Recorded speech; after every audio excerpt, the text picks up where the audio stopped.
बर' बिथांनि दैदेननायाव जोंनि इउपिपिएल सरकारा आं सरकारखौनो इउपिपिएल सरकार होननो नागिरदों मानोना प्रमद बर' बिथाङा दिनै जोंनि इउपिपिएलनि सासे आफादगिरि आरो बिथाङानो हाइकामान्ड बिथांनि दैदेननाय सरकारा जादों। ओंखायनो जोंनि सरकारा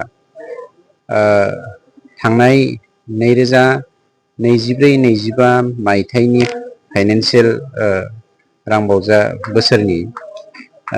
बोसोरनिफ्राय जोंनि मोन बा गं 40टा समस्तियावहाय बियाबाव गं 40टा मुंख्लं सुजित नार्जारिनि गोसोखां गेवब्लां नब्लां लुनाय जादों आरो बिनिनो मोनसे जोंनि 14 नं चिरांदुवार ब्लकनि सिङाव जोंनि जा नब्लां गोसोखां नब्लां बेखौ दिनै जोङो दरजा खेवनाय हाबाफारि लानाय जादों। गतिके मोनफ्रोमबो समस्तियावनो बे नब्लांखौ लुनाय जादों आरो बे नब्लां बेखेवनायनि हाबाफारिखौ जोङो फारियै गभर्नमेन्टनिफ्राय मावफुंगासिनो दङ।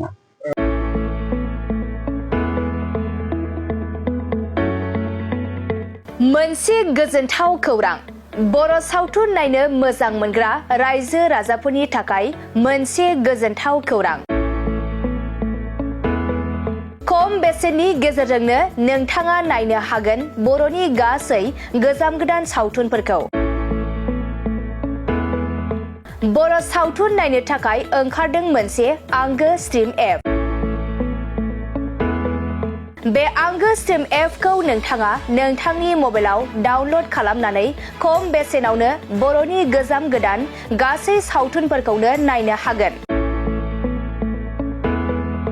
लोगोसे फैबाय थानाय समावबो बड' वेब सिरिज डकुमेन्ट्रिज बायदिफोरखौबो नोंथाङा बे आंगो स्ट्रिम एपनि गेजेरजोंनो नुनो मोनगोन।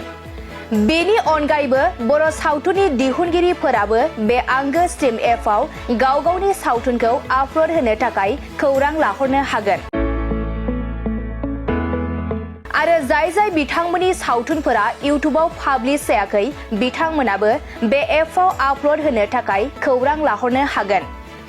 बिनिखायनो बर' सावथुननि दिहुनगिरि बिथांमोनहा गाव गावनि सावथुनखौ बे आंगो स्ट्रिम एपआव आपल'ड होनो गोसो दंब्ला नैबे 7086320938 जानबुं नम्बराव खौरां लाहरनो हागोन।